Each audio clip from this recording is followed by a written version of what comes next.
अस्सलाम वालेकुम dear viewers, मैं हूं Wahid Wazir. Welcome to my YouTube channel. उम्मीद है आप सब खैरियत से होंगे। तो इस वीडियो में हम डिस्कस करने वाले हैं health benefits of brown lentils.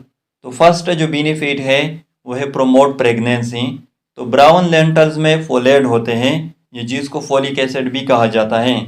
तो फोलेट जो फीटस होता है, जो बच्चा होता है, उसके ब्रेन और स्पाइनल कार्ड डेवलपमेंट के लिए इसेंशियल होते हैं। अगर प्रेग्नेंट वीमेन में फोलिक एसिड की डिफिशियंसी हो जाए, फिर जो फीटस होगा, जो बच्चा होगा, उसमें न्यूरल ट्यूब डिफेक्ट जो है वो काज हो जाएगी, एबनॉर्मेलिटी काज हो जाएगी, यानी जो बच्चा होगा वो एबनॉर्मल होगा। सेकंड जो बेनिफिट है वो है प्रोमोट डाइजेशन। तो ब्राउन लेंटल्स में फाइबर होते हैं और फाइबर डाइजेस्टिव सिस्टम को प्रमोट करती हैं, कंस्टिपेशन को प्रिवेंट करती हैं। थर्ड जो बेनिफिट है वो है प्रिवेंट एनीमिया। तो एनीमिया यूजुअली आयरन डिफिशियंसी की वजह से होती है।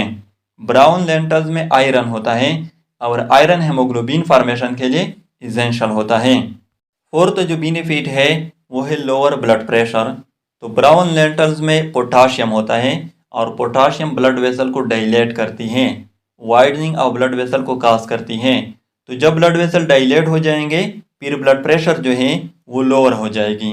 लेकिन ये जो बेनिफिट है ये उन लोगों के लिए है जिसका ब्लड प्रेशर हाई रहता है। फिफ्थ जो बेनिफिट है वो है प्रोमोट आई विजन। तो ब्राउन लेंटल्स में जिंक होता है और जिंक रेटिना की फंक्शन को प्रोमोट करता है। तो ये थे health benefits of brown lentils. I hope आप लोगों को वीडियो अच्छी लगी होगी। तो अगर वीडियो अच्छी लगी हो तो लाइक भी करें, कमेंट्स भी करें। अगर अभी तक चैनल को सब्सक्राइब नहीं किया है तो चैनल को भी सब्सक्राइब करें। Thank you.